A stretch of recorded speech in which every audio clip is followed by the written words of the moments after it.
재판 거래와 판사 블랙리스트, 비자금 조성 등 40여 개 혐의로 지난달 구속된 양승태 전 대법원장이 오늘 재판에 넘겨집니다. 2017년 9월 퇴임 이후 1년 5개월 만입니다. 전직 사법부 수장으로서 처음 법정에 서게 되는데 일제 강제징용 소송 지연 등 재판에 부당하게 개입하고 일부 법관들에게 인사 불이익을 준 혐의 등에 대해서 치열한 법리 다툼을 벌일 것으로 예상됩니다. 검찰은 양 전 대법원장을 기소하면서 구속영장이 기각된 바 있는 박병대, 고영한 전 대법관도 함께 재판에 넘길 계획입니다. 이미 구속 기소된 임종원 전 법원행정처 차장에 대해서는 판사 블랙리스트 혐의를 추가할 예정입니다. 대법원은 사법농단 의혹에 연루된 판사들의 징계 검토 작업에 본격적으로 나섭니다. 2차 북미 정상회담을 16일 앞두고 있는 상황에서 북한 김정은 위원장의 베트남 국빈 방문 여부도 주목되고 있는 가운데 김 위원장이 베트남식 경제개발 모델을 살피기 위해 하노이에만 머무는 게 아니라 하이퐁 등 다른 도시로도 움직일 수 있다는 관측이 나오고 있습니다. 경기도 남양주시에서 60대 여성 택시기사를 무차별 폭행하고 달아났던 40대 남성이 경찰에 자진 출석해서 조사를 받고 있습니다. 술에 취해서 범행 사실이 기억나지 않는다고 진술한 것으로 전해졌는데 조사를 마친 뒤 경찰은 이 남성에 대한 구속영장 신청 여부를 결정할 예정입니다. 국제통화기금 IMF의 라가르드 총재가 글로벌 경기 둔화를 지적하면서 무역 분야 갈등과 브렉시트 등 4대 먹구름을 말했습니다. 세계 각 나라가 경제적 폭풍이 불 가능성에 대비해야 한다고 경고했습니다.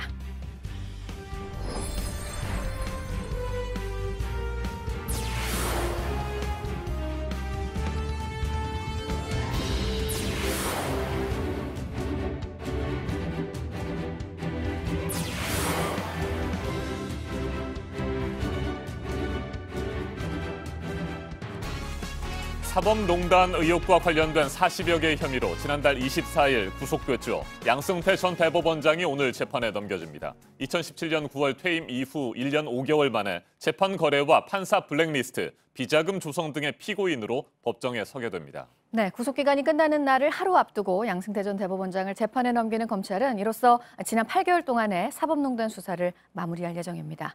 이후 관련 의혹에 연루돼 있는 판사들에 대한 징계 논의를 대법원이 본격적으로 시작할 것으로 보입니다.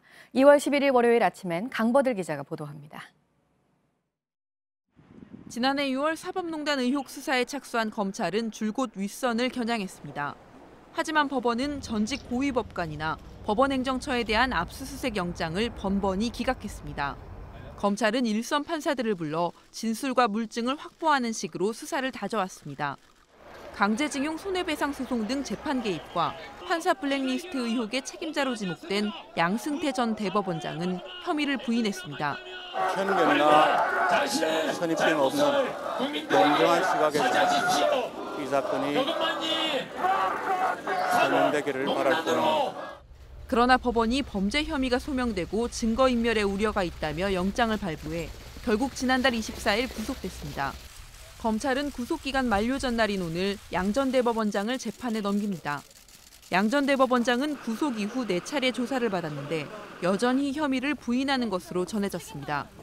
검찰은 양 전 대법원장 시절 행정처장을 지낸 박병대, 고영한 전 대법관도 기소할 방침입니다. 이미 구속 기소된 임종원 전 차장에 대해서는 판사 블랙리스트 혐의를 추가해 기소합니다. 양 전 대법원장 등 기소 이후 대법원은 의혹에 연루된 판사들에 대한 징계 검토에 본격적으로 나설 전망입니다. 또 시민단체 참여연대 등은 가담한 법관들도 정치적, 법적 책임을 져야 한다며 정치권의 탄핵 논의를 촉구하는 기자회견을 열 예정입니다. JTBC 강버들입니다. 스티븐 비건 미 국무부 대북정책 특별대표가 서울과 평양에서 일주일을 보내고 어제 미국으로 돌아갔습니다. 서울을 떠나기 전에 정의용 청와대 국가안보실장을 만났는데 미국과 한국은 같은 페이지를 펴고 있다, 이같이 말했습니다. 청와대는 문재인 대통령과 트럼프 대통령이 조만간 전화통화로 2차 북미 정상회담에 대해 의견을 나눌 예정이라고 밝혔습니다. 이서준 기자가 보도합니다. 김의겸 청와대 대변인이 비건 미국 대북정책특별대표와 정의용 국가안보실장 간 면담 내용을 전했습니다. 비건 대표는 이 자리에서 We are on the same page라고 말했다고 합니다. 한국과 미국이 이번 북미 정상회담과 관련해서 같은 생각을 하고 있다는 뜻입니다. 청와대 관계자는 한미 모두 빅딜, 그러니까 통큰 합의를 이루고자 한다는 뜻이라고 설명했습니다. 또 비건 대표는 2박 3일간의 평양 실무 협상에 대해 환대를 받았으며 북미가 서로 무엇을 원하는지 구체적으로 빠짐없이 터놓고 얘기하는 유익한 기회였다고 평가한 것으로 전해졌습니다. 문재인 대통령과 트럼프 대통령은 조만간 전화통화로 2차 북미 정상회담에 대한 의견을 나눌 예정입니다. 강경화 외교부 장관과 폼페이오 미국 국무장관도 직접 만나 장관급 회담을 할 계획입니다. 그러면서 북미 간의 실무진들은 다음 주 베트남 하노이에서 다시 협상을 이어갈 것으로 보입니다. 이 자리에서 북미가 서로 주고받을 빅딜이 최종 결정될 것으로 기대됩니다. JTBC 이서준입니다. 베트남 2차 북미 정상회담이 16일 앞으로 다가왔습니다. 김정은 북한 국무위원장은 지난해 6월 싱가포르 1차 회담 때도 깜짝 외출을 했기 때문에 이번에도 그의 동선에 관심이 모아지고 있습니다. 베트남의 경제 발전상을 직접 확인하기 위해서 하노이를 벗어나 다른 도시들을 찾을 수 있다는 관측이 나옵니다. 이상화 기자입니다. 베트남은 북한처럼 사회주의 노선을 유지하고 있습니다. 그러면서 외국 자본 유치와 관광 산업이 활발합니다. 이 모습을 직접 눈으로 확인하기 위해 김정은 위원장이 하노이를 벗어나 다른 도시로 갈 수 있다는 관측이 나옵니다. 우선 하노이에서 120km 떨어진 베트남 3대 도시 하이퐁이 예상 도시로 꼽힙니다. 베트남 북부에서 가장 큰 항구가 있는 도시입니다. 베트남 대표 기업인 빈그룹의 스마트폰과 완성차 공장도 볼 수 있습니다. 이곳에서 60km를 더 가면 관광산업으로 유명한 하롱베이가 있습니다. 지난해 11월 이용호 북한 외무상도 방문했습니다. 이 외무상은 직접 배를 타고 관광 인프라를 살폈고 이를 김 위원장에게 보고했습니다. 두 도시는 김 위원장이 교통 통제를 받으며 이동하면 하루에도 둘러볼 수 있습니다. 북한 입장에선 국제사회의 정상국가 지도자 이미지를 한 번 더 부각시킬 수 있는 기회이기도 합니다. 베트남 정부는 자국의 발전상을 자랑스럽게 소개할 가능성이 큽니다. JTBC 이상화입니다. 2차 북미 정상회담 준비가 속도를 내고 있는 가운데 일본에서는 비핵화 논의에서 일본만 빠지는 것 아니냐, 이른바 재팬 패싱에 대한 우려가 커지고 있습니다. 아베 총리는 비핵화 회담 의제에 일본인 납북자 문제를 연기하고 싶다며 김정은 위원장과도 만나겠다는 뜻을 밝혔습니다. 이한주 기자입니다. 트럼프 대통령에게 일본인 납치 문제의 중요성을 전하고 싶다. 아베 총리는 북미 정상회담 전에 트럼프 대통령에게 전화하겠다면서 북미 정상회담이 핵과 미사일, 납치 문제 해결에 연결되게 하고 싶다고 했습니다. 자신이 직접 김정은 위원장과 마주보고 해결해야 할 문제라고도 강조했습니다. 스가 관방장관도 같은 날 미국 등 관계국들과 확실히 납치 문제 해결에 전력을 다하겠다고 말했습니다. 개최지로 하노이가 정해지고 북미 정상회담 준비가 속도를 내자 일본 정부에서 일본 배제를 걱정하는 기류가 곳곳에서 감지되고 있습니다. 8일 밤 일본 측 북핵 협상 수석 대표인 가나스키 겐지 외무성 국장을 한국에 급파한 것도 같은 맥락입니다. 강제징용과 초계기 이슈로 한국과 갈등을 증폭시킨 아베 내각의 초조함으로 풀이됩니다. 요미우리 신문은 10일 미국이 상응 조치로 제재 완화보다 종전선언이나 연락사무소 설치 등 체제 보장안을 고려하고 있다고 보도했습니다. 제재 완화는 일단 허용하면 비핵화 절차에 진전이 없더라도 되돌리기 어렵기 때문이라고 했습니다. JTBC 이한주입니다. 주한미군 주둔 비용 가운데 우리나라가 부담해야 할 몫을 정하는 한미 간의 협상이 북미 정상회담 전 마무리가 됐습니다. 미국은 액수면에서, 우리는 유효기간 면에서 각각 양보를 하는 것으로 의견이 절충이 됐는데 1년이라는 유효기간, 협상에 조만간 또 나서야 하는 만큼 우리에게는 부담일 수밖에 없습니다. 유선희 기자입니다. 한미 양국이 제10차 방위비 분담금 특별협정문에 가서명했습니다. I think very much due to the goodwill and the trust that the two sides have built over the past year. 금액은 1조 389억 원입니다. 지난해 9,602억 원에서 8.2% 787억 원 올랐습니다. 올해 우리나라 국방비 인상률이 적용됐습니다. 외교부 당국자는 미국 측의 최초 요구는 1조 4,400억 원이라고 말했습니다. 협상 과정에서 우리 측 요구가 많이 받아들여지면서 금액이 10억 달러 아래로 줄었다는 겁니다. 핵추진 항공모함 등 전략자산 전개 비용 등이 포함된 작전 지원 항목 신설도 막았습니다. 하지만 유효 기간은 미국이 요구한 대로 1년이 됐습니다. 내년 이후 적용할 방위비 분담금 협상을 조만간 또 시작해야 하는 부담을 안게 된 겁니다. 미국은 새로 협상을 할 때마다 대폭 인상을 요구해왔기 때문입니다. 우리는 당초 유효기간 최소 3년을 요구해왔습니다. 정부는 다음 협정이 제때 타결되지 않을 경우를 대비해 이번 협정을 연장할 수 있는 근거를 마련해뒀다고 설명했습니다. JTBC 유선입니다.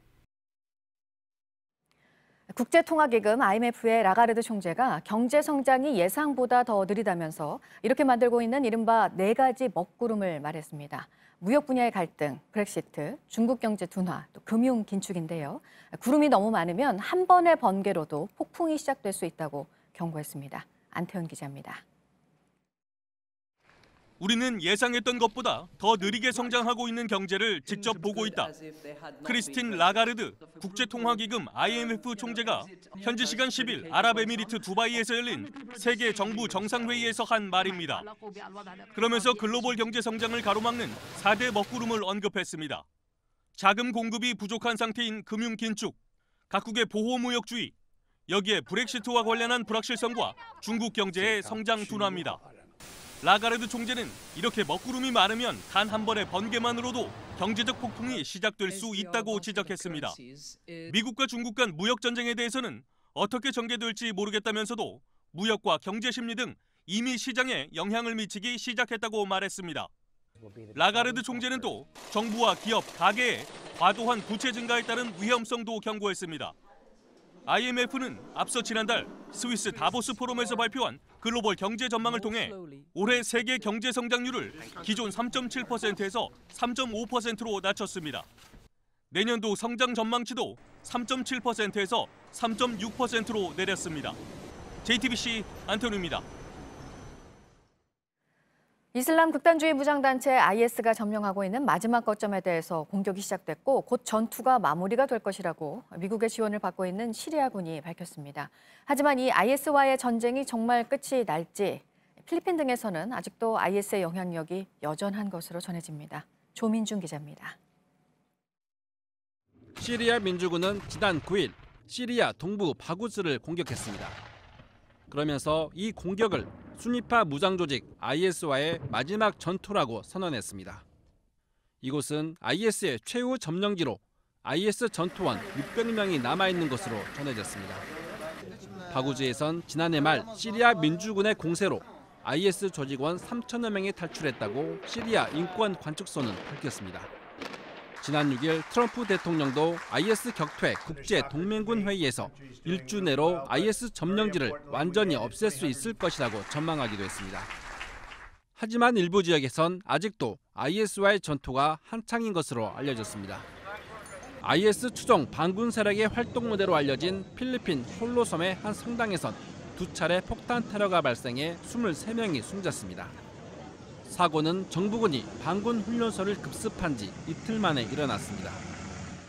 전문가들은 이 지역에서 IS의 지배력이 아직도 여전하다고 경고했습니다. JTBC 조민주입니다. 이번에는 오늘 아침 체크해봐야 할 뉴스들을 분야별로 살펴보겠습니다. 먼저 정치 분야입니다. 문재인 대통령이 오는 27일과 28일로 예정된 2차 북미 정상회담 이전에 7, 8명 규모의 중폭 개각을 단행할 가능성이 높은 것으로 보입니다. 내년 4월 총선에 출마할 부처 장관들을 중심으로 청와대 후임 인선 작업이 마무리 단계에 접어든 것으로 전해졌습니다. 도종환 문체부 장관과 김일국 북한 체육상이 오는 15일 스위스 로잔에서 토마스 바흐 IOC 위원장과 3자 회담을 가질 예정입니다. 2020년 도쿄올림픽에서 남북 단일팀을 구성하는 문제와 2032년 하계올림픽 공동 유치와 관련한 내용을 논의할 예정입니다. 문희상 국회의장과 여야 5당 지도부가 어제 미국으로 출국했습니다. 오는 17일까지 5박 8일 동안 미 의회 주요 인사들과 만나 한반도 비핵화를 위한 양국의 공조 방안을 논의할 계획입니다. 지난달에 실제 물가와 체감 물가 사이의 격차가 1년 만에 가장 크게 벌어졌습니다. 소비자 물가 지수는 0.8% 올랐는데 소비자들이 체감하는 물가 수준을 보여주는 물가 인식은 2.4%로 차이가 1.6%포인트였는데요. 국제유가 등이 내려가면서 소비자 물가 상승률은 꾸준히 낮아지고 있는데 이 물가 인식은 거의 그대로였습니다. 올해는 특히 택시요금이나 외식값 인상 등으로 지표 물가와 체감 물가 사이의 괴리가 더 커질 거라는 전망입니다. 한국산 송유관에 대해서 미국이 이전의 관세율에서 3배 이상 올라간 최대 59%의 반덤핑 관세를 부과할 것으로 보입니다. 예비 판정 결과가 나왔는데요. 이 송유관은 미국 수출 물량의 비중이 80%가 넘습니다. 특히 중소형 업체의 피해가 우려되고 있습니다. 지난달 말 사회적 대화기구인 경제사회노동위원회에 참여할지 결정을 내리지 못했었습니다. 민주노총이 다음 달 6일 하루 동안 총파업을 하겠다는 계획을 밝혔습니다. 총파업 강행으로 노정관계는 더 악화될 것으로 보입니다. 계속해서 사회 분야 뉴스입니다. 전남 여수 낭도의 한 컨테이너 건물에서 어제 불이 났습니다. 50대 남성이 숨진 채 발견됐고 역시 50대인 사망한 남성의 동생은 화상을 입었는데 경찰이 정확한 화재 경위를 조사하고 있습니다. 차량을 훔쳐 여중생을 강제로 태운 뒤 위험한 질주를 벌인 중학생들이 경찰에 붙잡혔습니다. 훔친 차를 타고 전남 광양시에서 광주광역시까지 100km를 운전했는데 경찰 추적을 피해 고개 운전을 하기도 했습니다. 차를 훔친 14살 김모군은 과거에도 여러 차례 무면허 운전을 했던 것으로 전해졌습니다. 어제 낮 제주 해안에서 멸종 위기종인 돌고래 상괭이 2마리의 사체가 잇따라 발견됐습니다. 몸 길이 170cm가량의 수컷과 110cm 길이의 암컷입니다. 2마리 모두 불법 포획의 흔적은 없었습니다. 대한체육회가 오늘 2032년에 열리는 하계올림픽 유치에 나설 도시를 정합니다. 서울올림픽 이후 44년 만에 평양과 공동으로 하계올림픽을 개최할 도시로 서울과 부산 가운데 어느 도시를 과연 내세우게 될지 오늘 결정 주목되고 있습니다. 코미디 영화 극한직업이 어제로 관객 1,200만 명도 넘겼습니다. 개봉 18일 만입니다. 역대 코미디 영화 흥행 1위인 7번 방의 선물이 세운 기록도 곧 뛰어넘을 것으로 보입니다. 그룹 방탄소년단이 미국 최고 권위의 대중음악 시상식이 그래미 어워즈의 시상자로 나섭니다. 우리 시간으로 오늘 오전에 시상식이 시작이 됩니다. 한국 가수가 그래미 어워즈 무대에 오르는 건 역시 방탄소년단이 처음입니다. 5.18 민주화 운동을 폄훼하는 자유한국당 일부 의원들의 발언을 두고 파문이 커지고 있는 가운데 5.18 유공자들이 오늘 항의 차원에서 국회를 찾습니다. 공청회를 주최한 해당 의원들의 의원직 제명과 발표자였던 지만원 씨 처벌을 요구하고 받아들여질 때까지 국회 앞에서 단식 농성을 벌인다는 계획입니다. 이른바 윤창호법이 적용되고 구속 기소가 된 첫 연예인입니다. 뮤지컬 배우 손승원 씨 첫 공판이 오늘 진행이 될 것으로 보입니다. 몇 차례 음주운전을 이전에도 했었고 다른 음주 사고로 인해 면허가 취소된 상태여서 비난이 더 거셌었습니다. 서울시가 올해 전기차 13,600대, 수소차 300대를 보급해서 전기 수소차 25,000대 시대를 열겠다고 밝혔습니다. 1차 보조금 신청을 오늘부터 받는데요. 서울에 주소를 둔 개인과 서울에 사업장이 있는 법인, 기업, 공공기관이 그 대상입니다. 지금까지 분야별로 오늘 눈여겨봐야 할 뉴스들 체크해드렸습니다. 이어서 날씨 정보 알려드립니다. 출근길 추위가 상당히 강합니다. 중부 내륙을 중심으로 영하 5도 이하의 기온 보이고 한파주의보가 발효 중인 강원 영서 북부는 영하 10도 안팎까지 떨어진 곳도 많습니다. 내일과 모레 계속해서 아침 추위 강하니까요. 옷차림 따뜻하게 하시기 바랍니다. 오늘 전국이 대체로 맑겠지만 아침까지 제주에는 눈 소식이 있습니다. 양은 1에서 3cm로 많지 않겠습니다. 낮에도 평년 기온 밑돌며 오늘 종일 쌀쌀합니다. 서울이 2도, 대전과 전주가 4도, 대구와 창원이 6도에 그치겠습니다. 북한 지역도 평양이 최고 0도, 함흥이 3도 등으로 종일 추위가 강하겠습니다. 내일 경기 남부와 충청 북부에는 아침까지 눈이 조금 날리겠습니다. 한편 내일 다시 미세먼지 농도가 높아집니다. 대기 정체에 오후에는 중국 스모그까지 더해지면서 대부분 지역에서 나쁨 수준 나타나겠습니다. 기상정보였습니다.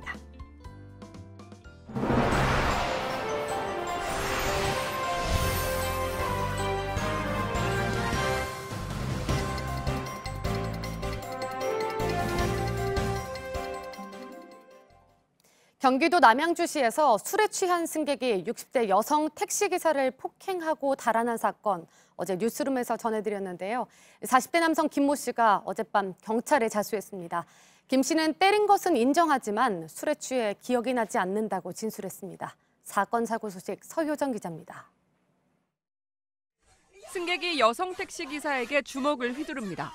손으로 막아보지만 역부족입니다. 뭐하겠다고 지금! 나 진짜 미치겠네. 만취 상태로 기사를 때린 뒤 달아난 승객은 40살 김모 씨. 택시기사 62살 이모 씨는 얼굴에 타박상을 입고 병원으로 이송됐습니다. 김 씨는 달아난 지 16시간 만인 어젯밤 8시 45분 스스로 경찰에 출석했습니다. 경찰 조사에선 때린 건 인정하지만 술에 취해 기억이 안 난다고 진술한 걸로 전해졌습니다. 경찰은 김 씨에게 구속영장을 신청할지 검토 중입니다. 건물에서 시커먼 연기가 뿜어져 나옵니다. 서울 장안동의 현수막 제조 작업장에서 불이 난 건 오늘 새벽 1시 53분쯤입니다. 현수막을 만들던 작업자 2명이 병원으로 이송됐지만 생명엔 지장이 없는 걸로 전해졌습니다. 어제 오후 4시 반쯤엔 경기도 화성에 있는 화분 제조 공장에서 불이 났습니다. 불은 공장 1층을 태우고 1시간 20분 만에 꺼졌습니다. 다행히 공장 가동을 하지 않아서 인명피해는 없었습니다.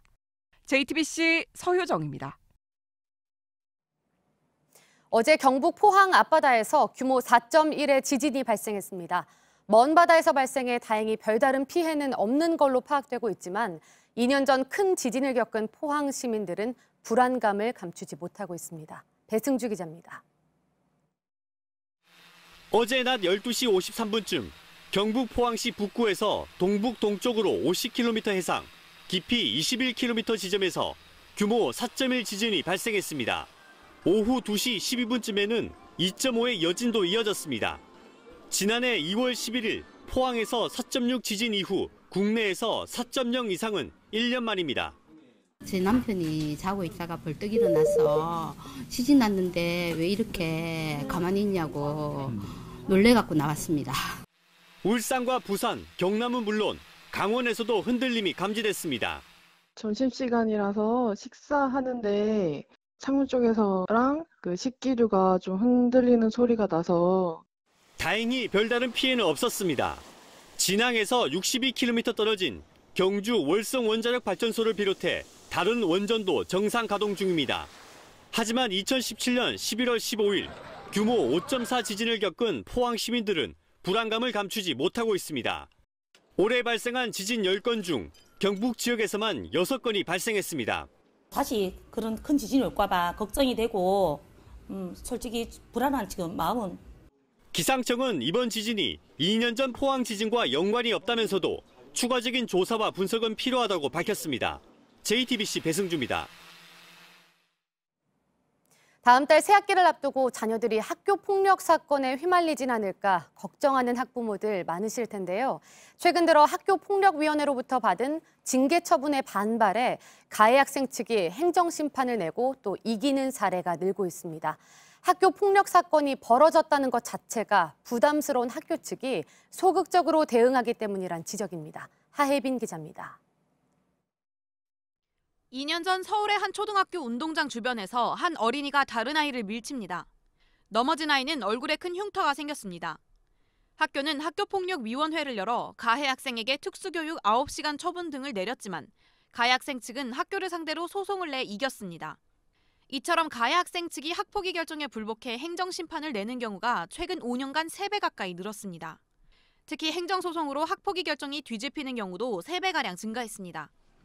가해 학생 측이 학폭위 처분 기록을 없애기 위해 적극적으로 소송을 이용하는 게 크지만 학교 측의 소극적인 대응도 문제란 지적입니다. 학교폭력 논란이 계속되는 게 부담스러워 소송을 피하려고 한다는 겁니다. 학폭 사건 가지고 계속 그게 왈가왈부하기가 어렵고 그쪽이 더 휘말리는 것 자체가 저희들은 싫으니까 더 이상 저걸 안 하기로 이제 그거는 결정을 했습니다. 이러다 보니 가해 학생 측이 학교 측에 행정소송을 내는 게 서로에게 유리하지 않겠냐고 제안하는 경우도 있습니다. 무효 소송을 이제 쪽에서 같이 이제 하는 쪽으로 가자고. 학폭위 결정이 뒤집히는 사례가 늘어나며 피해 학생의 억울함은 더 커지고 있습니다. JTBC 하혜빈입니다. 2차 북미 정상회담의 장소가 베트남 하노이로 최종 확정됐죠. 과연 이번 회담에서 북한과 미국이 보다 구체적이고 실질적인 비핵화와 그에 따른 상응 조치에 대해 통 큰 합의, 이른바 빅딜을 이뤄낼 수 있을지 관심이 모아지고 있습니다. 서울과 평양에서 일주일을 보낸 스티븐 비건 미 국무부 대북정책 특별대표는 어제 미국으로 돌아갔습니다. 박원곤 한동대 국제지역학과 교수와 한 걸음 더 들어가겠습니다. 어서 오십시오. 예, 안녕하세요. 네, 2차 북미 정상회담의 장소로 베트남 하노이가 최종 결정이 됐습니다. 이미 결정이 됐던 상황일까요? 아니면 스티븐 비건 미 국무부 대북정책 특별대표가 평양에 가서 협상을 하는 과정에서 한 발 양보를 한 것일까요? 어떻게 보십니까? 트럼프 대통령이 트위터를 통해서 최종적으로 발표를 했죠. 그 시기를 보면 비건 대표가 실무회담을 하고 그리고 다시 워싱턴에 그 실무회담 결과를 보고한 이후에 트위터를 통해서 트럼프 대통령이 발표를 했습니다. 그 의미는 최종 마지막 순간까지 이제 미국과 북한 사이에 그 다낭이냐 하노이냐 둘 중에 하나를 놓고 계속 협상을 했고 이른바 지금 미국 방송에선 나옵니다만 미국이 작은 양보를 했다라고 생각이 됩니다. 하노이는 네. 북한의 입장에서는 매우 중요합니다. 왜냐하면 하노이에 그 북한 대사관이 있고요. 그리고 지난 6.12 북미 정상회담을 우리가 기억해 보면 끝까지 당일까지도 실무회담이 계속 이뤄졌습니다. 그런 의미에서는 북한은 하노이가 꼭 필요했겠죠. 네, 미국이 선호했던 다낭에서 2차 북미 정상회담이 열린다고 하더라도 김정은 위원장은 미리 하노이에 가서 국빈 방문을 할 것이다 이런 얘기도 있지 않았습니까? 그런데 이제 최종적으로 하노이가 결정됐으니까 김정은 위원장의 베트남 국빈 방문의 가능성은 더 높아졌다 이렇게 보면 되겠죠. 국빈 방문에 대해서는 베트남 정부가 초청했다라는 이제 그런 보도도 있었고요. 네. 근데 저는 아직은 조금 유보적입니다. 그렇습니까? 왜냐하면 지금 일단 1박 2일로 북미 정상회담을 하는 것이고 네. 이것은 또 일종의 우리가 이미 세기의 단판이라고 불릴 만큼 매우 중요한 그런 협상을 하는 것이죠. 그런 입장에서 북한이 또 그 베트남을 국빈 방문을 한다면 국빈 방문은 하루 이틀 보통 최소한 2박 3일 정도의 일정을 갖고 갑니다. 그리고 많은 의전도 있고 만찬도 있고 또 과연 북한이 그것을 다 할 만한 여유가 있을지 또 이것이 또 핵심적인 것은 결국 북미 정상회담에 어느 정도의 합의 또 만족할 만한 결과가 나올지 이제 그런 것에 달려 있다라고 생각이 되거든요. 그리고 특히 이제 김정은 위원장 입장에서는 그렇게 오랫동안 평양을 비우는 것에 대한 또 좀 부담도 있을 것 같고 그래서 그것은 조금 두고 봐야 될 것 같습니다. 다만 베트남 하노이까지 간 이상 그 네. 베트남 주석을 만나서 정상회담을 하는 그 정도는 가능하다라고 생각이 됩니다. 네, 27일과 28일 이틀 동안 2차 북미 정상회담이 열리는데 사흘 전쯤인 24일에 하노이에 들어가서 3대 도시인 하이퐁 이런데 그다음에 하롱베이를 찾을 것이다 이런 예상도 좀 나왔습니다만 좀 신중하게 지켜볼 필요가 있다 이런 말씀이시군요. 그렇죠. 지난번 싱가포르 회담에서도 결국 마지막 날 그러니까 바로 전날 밤 늦게 이제 그 싱가포르 시내를 좀 돌아보고 그리고 북미 정상회담이 끝난 직후에 또 이제 다시 북한으로 돌아갔지 않습니까? 그런 면을 전체로 본다면 물론 국빈 방문 자체가 북한에게는 적지 않은 의미가 있습니다. 근데 제가 드리고 싶은 말씀은 역시 핵심은 북미 정상회담의 모든 그런 영향을 집중할 가능성이 크다라고 생각이 됩니다. 네, 비건 대표는 일주일 동안의 서울과 평양 일정을 마치고 어제 미국으로 돌아갔습니다. 성공적인 실무 협상 또 서울 우리 정부 측과의 여러 가지 논의도 잘 이루어졌다 이렇게 평가하십니까? 저는 일단 가장 고무적인 것은 한국과의 굉장히 긴밀한 협조가 이루어졌다는 거죠. 평양에 가기 전에 우리 정의용 실장을 비롯해 강경호 장관과 또 이도훈 평화교섭본부장을 다 만났고요. 갔다 와서도 다 만났습니다. 그리고 알려진 것처럼 어제는 이제 우리 국회의원들 여야를 다 만났고 이것은 그만큼 충분하게 미국이 한국과 사전 사후에 협력을 하고 있다. 매우 고무적이다라고 생각이 되고요. 다만 이 어느 정도의 그 결과를 갖고 왔는지에 대해서는 좀 유보적입니다. 왜냐하면 우리 김의겸 대변인도 얘기를 했습니다만 이번에는 협상이 아니라 이제 북한과 미국 사이의 어떤 입장을 확인하는 그런 회담이었다라고 밝혔습니다. 합의문 초안을 작성하는 단계까지는 그렇다면 들어가지 않았을 것으로 보십니까? 예, 여전히 저는 북미 간의 차이가 있다라고 보고요. 김의겸 대변인도 얘기했고 또 비건 대표가 강경화 장관을 만난 모두 발언에서 여전히 논의 중이다. 그리고 난제가 많이 있다라고 지금 얘기를 하고 있습니다. 그래서 합의문은 지난번에 6.12 그 1차 북미 정상회담에서도 볼 수 있듯이 아마 그 최종일 당일 이전까지 이제 계속 합의문 작성은 계속 지속되리라고 생각이 됩니다. 네, 그럼에도 불구하고 여러 가지 가능성들이 나오는데 종전선언 관련 문구라든지 영변 핵시설의 부분 신고 문제 이런 것들은 합의문에 넣기로 어느 정도 의견을 모았다. 북한과 미국이 말이죠. 그런 얘기가 나오는데 그렇다고 보십니까? 합의문은 지난 6.12 북미 정상회담에 따라서 그 합의에 따라서 아마 작성될 거라고 생각이 되고요. 첫 번째가 이제 북미 관계 개선. 거기에 이제 연락사무소는 들어갈 가능성이 크다라고 생각이 됩니다. 이제 두 번째가 평화체제 관련된 것인데요. 그것은 아마 종전선언을 포함해서 평화체제에 대한 논의를 본격화하겠다. 이제 그런 내용들이 들어갈 가능성이 매우 높다고 생각이 됩니다. 이제 문제는 세 번째 비핵화 조치인데요. 네. 말씀하신 영변에 대해서는 아직 북미 간에 그 차이가 있다라고 봅니다. 왜냐하면 지금 미국이 원하는 것은 영변의 모든 핵시설을 신고 검증 폐기를 하고 더불어서 지금 영변 플러스 알파라는 얘기가 나오지 않습니까? 그 의미는 영변 외에도 북한이 갖고 있는 고농축 우라늄 비밀 시설과 이제 미국의 입장에서는 당연히 ICBM을 포함해서 북한한테 요구를 하겠지만 또 북한의 입장에서는 상응 조치가 있어야 된다라는 그 입장을 지금 굽히지 않고 있거든요. 그러니까 선후 관계도 있고 상응 조치의 수준, 핵심은 결국 경제 제재 문제인데 경제 제재를 어느 정도로 해제할 것이냐. 이제 그것에 대해서는 북미 간에 아직까지 합의를 보지 못했다라고 생각이 됩니다. 네, 트럼프 대통령은 트위터에 북한이 경제 강국이 될 것이다. 그러면서 경제 로켓이라는 표현도 쓰지 않았습니까? 뭐 경제 제재 완화와 관련해서 좀 뭐 청신호로 받아들일 수 있는 상황이기도 한데 북한 입장에서는 말이죠. 이건 어떻게 보십니까? 북한의 입장에서는 경제 제재의 그 완화가 매우 중요하죠. 네. 지금 경제 이미 그런 압박을 이제 적지 않게 받고 있는 상황이기 때문에 가장 핵심적이고 또 트럼프 대통령은 그 부분을 잘 알고 일종의 그 북한의 비핵화 조치를 유인하기 위해서 작년 6.12 북미 정상회담에도 기억하시겠지만 동영상을 만들어서 네. 보여줬습니다. 그래서 같은 맥락에서 계속 얘기를 하고 있는데 이제 문제는 트럼프 대통령이 얘기하고 있는 것은 북한의 입장에서는 좀 너무 먼 이 얘기를 하고 있죠. 지금 북한이 당장 원하는 것은 미국과 이제 국제사회가 부과하는 경제 제재 해제인데 지금 트럼프 대통령이 얘기하고 있는 것은 그 이후쯤 되는 북한의 경제적인 발전 또 뭐 인프라가 들어가고 또 투자가 이루어지고 그것은 정말 모든 비핵화 과정이 상당히 진전되고 경제 제재가 해제됐을 때 가능한 네. 일이거든요. 그래서 물론 큰 그림에서는 어느 정도 설득력이 있다라고 생각되지만 북한이 체감하는 정도는 저는 크지는 않을 거다라고 생각이 됩니다. 네, 남북 경협과 관련해서 역시 가장 큰 관심을 모으는 것은 개성공단과 금강산 관광의 재개입니다. 잠시 후에 저희가 전해드리겠습니다만 개성공단이 문을 닫은 지 벌써 3년이 됐고요. 개성공단 기업인들은 이번 2차 북미 정상회담을 계기로 해서 개성공단이 다시 재가동될 수 있기를 기대하고 있는 그런 상황 아니겠습니까? 어느 정도나 보십니까? 그 가능성. 뭐 이번에 신년사에서 김정은 위원장이 아주 명확하게 밝혔죠. 금강산 관광과 개성공단 재개를 하겠다. 아무런 조건 없이. 네. 저는 이번에 그 협상 테이블에 지금 북한과 미국, 특히 실무회담에서 비건 대표가 얘기한 게 모든 것을 다 올려놨다 하니까 당연히 북한의 입장에서는 이 남북 핵심 합작 사업에 대해서 얘기를 했을 거다라고 생각이 됩니다. 다만 그것이 얼마만큼 이제 미국에게 받아들여질지. 그러니까 미국의 가장 고민이고 또 북한이 어렵게 생각하는 것이 제재 해제 문제인데 네. 이것이 간단하지는 않습니다. 왜냐하면 기억들 하시겠지만 그 미국의 또 트럼프 대통령이 얼마 전에 그 제재를 이란 핵 합의를 파기하면서 이란에 다시 제재를 부과하지 네. 않았습니까? 그때 이 뭐 워싱턴의 책상에 보면은 제재가 오고 있다 이제 막 글씨가 있었고요. 그때 제재를 이제 세 가지를 갖고 이란을 핵을 이제 다시 합의를 파기했는데 그게 첫 번째가 여전히 일몰 조항이라 해서 일정 기간이 지나면 이란이 다시 핵을 네. 개발할 수 있다라는 게 첫 번째였고 두 번째는 미사일 문제였습니다. 이란의 미사일 문제를 역시 그 합의에는 포함되지 않았기 때문에 미사일 개발이 가능하다. 세 번째는 검증과 사찰의 문제였거든요. 네.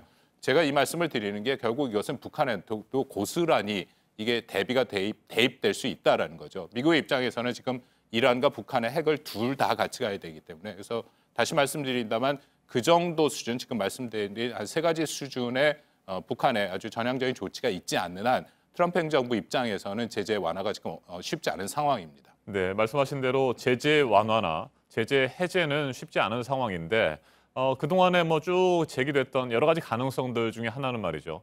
금강산 관광과 개성공단의 경우 제재 해제, 제재 완화는 아니더라도 제재 대상의 예외 그 사업으로 인정을 해주는 부분, 뭐 여러 가지 법리적으로나 국제법상으로서 검토도 이루어진 것으로 보이는데 그럴 가능성은 없다고 보십니까? 뭐 그것은 역시 북한이 어떤 비핵화의 그 조치를 하느냐에 따라 달려 있다고 생각되고요. 뭐 저는 그 비건 대표가 지난 31일 날 연설에서도 얘기를 했습니다만 모든 북한의 비핵화가 완전히 완결될 때까지 제재 해제를 하지 않는다라는 것은 아니다. 네. 그러니까 말이 좀 이렇게 부정의 부정인데요. 그 의미는 다르잖아요. 예, 그 의미는 북한이 어느 정도 비핵화 조치를 하면 거기에 네. 상응 조치로 제재 완화가 가능하다 그런 의미입니다. 만약 그렇다면은 일단 금강산 같은 경우에는 재개의 가능성이 좀 있죠. 근데 여전히 그것은 북한이 어느 정도 수준에서 비핵화 조치를 하느냐에 좀 달려 있다라고 생각이 됩니다. 네, 비건 미국 대표 그리고 그 협상 파트너인 김혁철 전 스페인 북한 대사 이제 뭐 베트남에서 만나서 실무 협상을 이어가게 될까요? 지금 뭐 김의겸 대변인의 말에 의하면 지금 17일 주간에 지금 다시 만난다라고 얘기했으면 아마 베트남 하노이가 되지 않을까 가능성이 있는데요. 아마 그 실무회담은 말씀드린 것처럼 27일 그 당일 전까지도 아마 지속될 가능성이 있다고 생각이 됩니다. 알겠습니다. 긴박하게 협상들이 진행이 되겠군요. 박원곤 교수님 말씀 잘 들었습니다. 개성공단이 갑자기 문을 닫은 지 벌써 3년이 됐습니다. 입주 기업인들은 그날의 충격을 여전히 생생하게 기억하고 있죠. 2차 북미 정상회담을 앞두고 다시 희망을 키우고 있습니다. 조만간 개성공단으로 돌아가서 공장을 가동할 수 있을 것이라는 기대감입니다. 김태형 기자가 보도합니다. 300평 규모의 도자기 공장은 불이 꺼진 채 재고만 쌓여 있습니다. 직원들이 떠난 사무실은 텅 비었습니다. 10년 전 개성공단에 진출한 이 업체는 생산시설을 모두 개성으로 옮겼습니다. 그런데 개성공단이 문을 닫으면서 이곳도 3년째 시간이 멈췄습니다. 생사고락을 같이 했던 북한의 우리 직원들 실제 아주 가슴이 찢어지더라고요. 어떨 땐 꿈에도 나타납니다. 개성공단에 진출한 다른 업체도 상황은 비슷합니다. 개성공단 입주 기업은 123곳, 피해 규모는 약 1조 5천억 원으로 추산됩니다. 내 공장 잘 있을까? 그 전망대 가가지고 그 망궁이 있더라고요. 간판이 그대로 붙어 있더라고요. 눈물이 나는 거예요. 개성공단은 이들에게 사업장 이상의 의미를 가진 곳이었습니다. 이들 자랑도 하고 저희 문화와 똑같습니다. 작은 통일 안에서 우리 저희들은 산다고 우리 행복하게 생각을 했었죠. 이달 말 열리는 2차 북미 정상회담을 앞두고 그 어느 때보다 재가동에 대한 기대감이 커지고 있습니다. 이번 2차 북미 정상회담만큼은 여느 때와는 다르지 않는가. 좋은 결과가 나와가지고 개성공단으로 들어가서 옛날처럼 마음껏 한번 다음 달 3월 달이라도 좀 열렸으면 꼭 열리기를 정말 그냥 간절히 기도하고 있습니다. JTBC 김태형입니다. 평창 동계올림픽이 열렸던 게 벌써 1년 전 얘기입니다. 올림픽이 열렸던 경기장들, 대회가 끝나면 어떻게 쓸 것이다 말은 참 많았었는데 1년이 지난 지금 어떤 모습인지 지금부터 좀 보여드리려고 하는데요. 1조 원이 넘는 돈이 들어간 곳들입니다. 최재원, 이주찬 기자가 이어서 보도합니다. 평창 동계올림픽과 패럴림픽 개폐 회식이 열렸던 메인 스타디움. 1년이 지난 지금은 허허벌판입니다. 635억 원을 들여 지었던 스타디움은 행사 4번 치르고 철거됐습니다. 이젠 건물 한 동과 반대편에 올림픽 기간 불을 밝혔던 성화대만 남았습니다. 빈 공터였던 이곳 1주년 기념 행사를 위해 임시 공연장이 마련됐지만 이 행사가 끝난 뒤엔 언제 어떻게 다시 쓰일지 기약이 없습니다. 1,100억 원을 들여 지은 슬라이딩 센터입니다. 국내 유일한 썰매 시설이지만 지금은 문을 걸어 잠갔습니다. 스켈레톤 윤성빈 선수가 금메달을 땄던 트랙입니다. 그런데 이제는 얼음 대신 콘크리트가 그대로 드러나 있습니다. 얼음 한 번 얼리는데 2억 정도가 드는데 그동안 운영할 곳이 없어서 올림픽이 끝난 뒤 그대로 방치된 겁니다. 우리 썰매팀 선수들은 멀쩡한 경기장을 놔두고 해외에서 훈련 중입니다. 1,200억 원짜리 스피드 스케이팅 경기장 역시 마찬가지입니다. 올림픽 이후 콘크리트 맨바닥을 드러낸 채 1년을 보냈습니다. 냉동 창고로 쓰자, 테니스 코트로 쓰자, 말은 많았지만 아직 결정된 게 없습니다. JTBC 최지원입니다. 국제 규격을 갖춘 정선 알파인 경기장입니다. 슬로프는 눈 대신 자갈 받친 상태로 놓여 있고요. 건물과 곤돌라는 모두 불법 시설물로 전락했습니다. 산림청이 경기장 일대를 전면 복원하겠다며 시설물 철거를 예고했기 때문입니다. 하지만 시설을 활용하자는 주민들의 반대에 부딪혀 갈등을 빚고 있습니다. 가장 많은 건설비 2,034억 원을 쏟아부었지만 존치 여부조차 결정하지 못한 겁니다. 강원도에 세운 경기장 7곳 가운데 4곳이 운용 주체를 찾지 못해 방치되고 있습니다. 시설 관리에만 1년에 40억 원이 듭니다. 앞서 대회 주최 측의 호언장담이 무색합니다. 여름에도 활용할 수 있는, 레저용으로 활용할 수 있는 그런 방안들이 많이 개발되어 있습니다. 올림픽 유치를 위해 장밋빛 청사진을 제시할 때부터 이런 사태는 어느 정도 예고가 됐습니다. 또 하나의 작은 기적을 이곳 정선에서 만들어낸 것입니다. 지금이라도 시설물 활용 계획을 짜고 예산 집행을 동시에 할 수 있는 컨트롤 타워가 필요하다는 지적입니다. 시설물 관리는 강원도의 몫이지만 올림픽 대회를 치르고 남긴 돈은 중앙정부가 집행할 권한을 갖고 있다 보니 서로 눈치만 보고 있기 때문입니다. 뒤늦게 정부와 강원도가 이런 문제를 해결할 기념재단을 만들기로 협의에 들어갔지만 시설이 제대로 활용되기까지는 상당한 시간이 걸릴 것으로 보입니다. JTBC 이주찬입니다. 한 국립대학교 동물의료센터에서 동물 학대 의혹이 나왔습니다. 의사는 입원실에서 흡연을 하기도 했는데요. 치료를 받다 죽은 고양이에 대해서는 진통제를 놔줬다는 기록은 있었지만 실제로는 그렇지 않았습니다. 황혜린 기자입니다. 전북대학교 수의과대학 동물의료센터 입원실입니다. 내부를 서성이는 의료진 주변에 연기가 피어납니다. 담배의 연기입니다. 반려동물 환자가 있는 쪽으로 가더니 또 피우고 이어서 치료실 안을 보며 또 피웁니다. 자리에 앉는가 싶더니 이번에는 막대기를 꺼내 듭니다. 한 반려견이 있는 케이지 안으로 넣어 휘두릅니다. 동물학대가 의심되는 상황. 이곳에서 산소호흡기를 단 고양이 한 마리가 몸부림을 칩니다. 한참 후 주치의는 상태를 확인하면서도 계속 담배를 피웁니다. 다리골절 수술을 앞둔 고양이가 이번 반나절 만에 죽은 겁니다. 보호자는 골절 통증에 의한 스트레스로 인한 사망을 의심합니다. 진통제도 주고 하라고 했잖아. 근데 왜 없어? 당신 주사 진짜 당신이 준 거 맞아? 자기는 줬대요. 자기는 줬대. 실제 의무기록표에는 진통제를 투여했다고 적혀 있습니다. 하지만 의료비 청구서나 CCTV상으로도 진통제 처치는 확인되지 않았습니다. 그러자 병원 측은 저체온 치료에 집중하느라 진통제를 투여하지 못했다고 말을 바꿨습니다. 약제를 뽑아놓고 처치는 못한 것 같더라고요. 입원실 흡연에 대해서도 전자담배는 괜찮다고 말합니다. 솔직히 이제 법적으로는요, 전자담배는 니코틴이 포함이 되는 건 아니라서 상식선에서 우리가 좀 납득이 안 되는 상황이긴 한데. 숨진 고양이 보호자는 어이없는 치료로 가족을 잃었다고 말합니다. 어렸을 때부터 외롭게 자라다 보니까 친구가 고양이에요. 엄청난 비용을 지불하고도 제 반려동물을 살리고자 했던 거예요. 병원 측은 고양이가 저체온증과 과거 병력 등 사망 원인이 복합적이라는 입장입니다. 보호자 측은 검찰에 해당 병원과 주치의를 사기와 과실치사 혐의로 고소했습니다. JTBC 황예린입니다. 네, 이어서 이번에는 한 동물보호단체 대표 얘기입니다. 구조사진을 SNS에 올리고 1억 원에 가까운 후원금을 모았는데 사적으로 떴습니다. 동물 구조 사진도 거의 사실이 아니었습니다. 이 소식은 김민관 기자가 전해드립니다. 동물보호단체 가온의 소셜미디어입니다. 우리에 갇힌 개들과 불법 도축시설 등이 담긴 사진 500여 장이 올라와 있습니다. 이 단체 대표 서모 씨는 직접 구조 활동을 벌인 동물들이라며 사진 옆에 후원 계좌도 적어뒀습니다. 이렇게 해서 모인 후원금은 모두 9,800여만 원. 하지만 대부분 서 씨가 사적 용도로 쓴 것으로 조사됐습니다. 개인 월세를 내거나 여자친구와 해외여행을 가는데 사용한 혐의를 받고 있습니다. 실제 동물보호 활동에 사용된 돈은 10%가량인 970만 원에 불과한 것으로 검찰은 파악했습니다.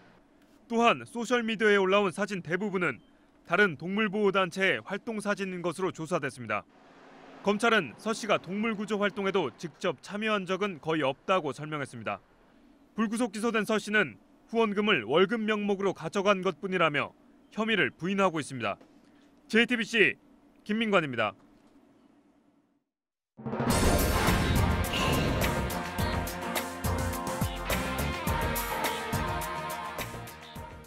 네, 며칠 날씨가 추워서 미세먼지는 또 잠시 잠잠한 상태죠. 날이 풀리면 또 언제 몰려올지 아직은 별다른 방법 없이 먼지 속을 다녀야 하는 상황인데요. 이 미세먼지가 정신질환과 연관이 있다는 분석이 나왔다고 합니다. 보도 연결해서 알아보겠습니다. 이재승 기자, 국내 분석 결과라고 하는데 정확히 좀 설명을 드려야 될 것 같습니다. 네, 서울대와 건강환경연구소 또 분당 서울대병원 공동연구팀이 서울에서 2003년부터 2013년 사이에 정신질환에 의한 응급 입원 사례를 조사했습니다. PM2.5 초미세먼지 농도가 이틀 평균 10마이크로그램이 증가하면 정신질환에 의한 응급 입원도 0.8% 증가하는 것으로 분석됐습니다. 이 같은 경향은 특히 날씨가 추울 때보다 따뜻할 때 더 연관성이 큰 것으로 나타났습니다. 연구 결과는 국제학술지 환경연구 최신호에 발표됐습니다. 다음은 지주회사들에 대한 증권시장에서의 업종 분류가 바뀐다는 소식입니다. 현재 LG와 넥센, 풀무원, 한진칼, 현대중공업 지주 등은 국내 증시에서 금융업으로 분류됩니다. 누가 봐도 들어맞지 않는 그런 분류인데요. 하지만 이들 상장사는 지주회사라는 점에서 현행 업종 분류 체계상 엄연히 금융업에 속해 있습니다. 한국거래소는 이처럼 현시가 동떨어진 이 상장사의 지주회사 업종 분류 체계를 개선하고자 상장 규정 시행세칙을 최근 개정했다고 발표했습니다. 이에 따라 지난해 업종심사에서 금융업으로 분류된 지주회사 58개사 중에 48개사가 현재 주력사업에 맞춰서 운수장비와 의약품, 화학, 식음료품 등 업종으로 변경 분류될 것으로 예상됩니다. 네, 지난해 국내 은행들의 대출 예금 금리 차이가 5년 만에 최대였다고 하는데 이렇게 되면 은행들이 걷어들일 이자 수익 예상해 볼 수 있는 부분이겠죠? 네, 그렇습니다. 한국은행에 따르면 지난해 총 대출 금리는 3.71%였고 또 총 수신 금리는 1.40%로 그 예금과 대출 금리 차이는 2.31%포인트를 기록했습니다. 이는 2013년 이후에 가장 큰 격차인데요. 예대금리 차가 벌어지는 것은 금리 상승기를 맞아서 대출 금리가 예금 금리보다 더 성큼성큼 오르기 때문인 것으로 분석됩니다. 금융감독원에 따르면 이미 지난해 3분기까지 국내 은행의 누적 이자 수익이 29조 9천억 원입니다.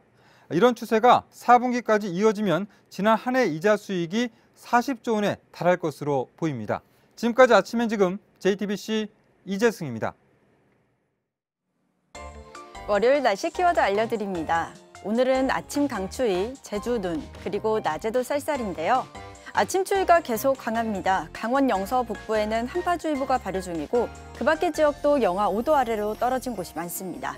하늘은 대체로 맑지만 제주에는 아침까지 눈 소식이 있고요. 한낮에도 서울이 최고 2도에 그치는 등 평년 기온 밑돌며 종일 쌀쌀하겠습니다. 월요일에 추위까지 더해졌네요. 일어나야 하는데 피곤하고 춥다. 아직 출근도 안 했는데 벌써 퇴근하고 싶다고 말씀하셨고요. 집 밖에 나가자마자 칼바람 분다고 전해주신 분도 있었습니다. 당분간 출근길 추위는 계속 이어집니다. 옷차림 따뜻하게 하시기 바랍니다. 지금까지 키워드와 SNS로 만나본 날씨였습니다. 자유한국당 일부 의원들의 5.18 광주 민주화운동 폄훼 발언 파문이 갈수록 커지고 있습니다. 다른 정당들은 해당 의원들에 대한 국회 제명뿐만 아니라 고소 고발까지 추진하겠다는 입장입니다. 광주 지역을 중심으로 비판 성명도 이어지고 있습니다. 박유미 기자가 보도합니다. 더불어민주당은 휴일 긴급 기자간담회를 열어 비판 수위를 높였습니다. 국회 윤리특위의 제소에서 가장 강력한 징계 조치를 취하도록 하겠습니다. 우리는 한국당을 제외한 야3당과 함께 이들 의원에 대한 국민적 퇴출 운동을 바른미래당과 정의당도 제명 등을 포함해 뜻을 같이 하겠다고 했습니다. 민주평화당은 긴급 최고위원회를 열어 윤리위 제소뿐 아니라 고소 고발까지 나서겠다고 밝혔습니다. 김대중 정신을 짓밟고 5.18을 짓밟은 이번 사태를 묵고할 수 없다. 파문이 갈수록 커지자 한국당 지도부는 잇따라 진화에 나섰습니다. 나경원 원내대표는 다양한 해석은 존재할 수 있다는 발언이 도마에 오르자 재차 해명에 나섰습니다. 일부 의원들의 발언이 5.18 희생자들에게 아픔을 주었다면 그 부분에 대해서 유감을 표시합니다. 이미 밝혀진 역사에 대해서 우리가 거꾸로 가는 것은 맞지 않다고 생각을 합니다. 김병준 비상대책위원장도 역사적 사실이 아닌 것으로 밝혀진 부분에 대한 끝없는 의혹 제기는 곤란하다며 수습에 나섰습니다. 이런 가운데 비판 성명은 각계로 확산했습니다. 광주시의회와 광주구청장 협의회 등 지역 정치권은 한국당을 향해 잇따라 규탄 성명을 냈습니다.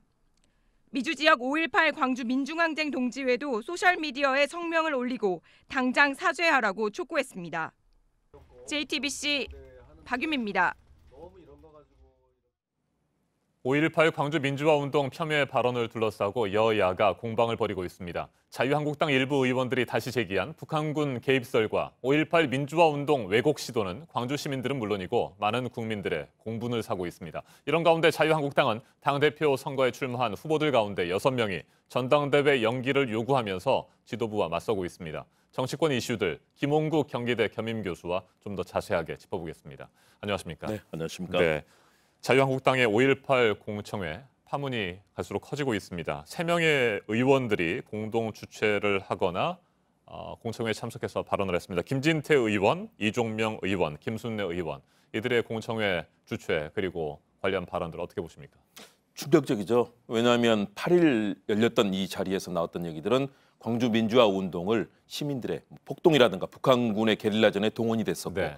또 시민들의 여기에 대해서 부하 뇌동하고 또 부역했다. 그러면서 무개념의 그런 시민들이라는 그런 표현들까지 나오면서 광주 민주화 운동 그 정신들을 폄훼했는데요.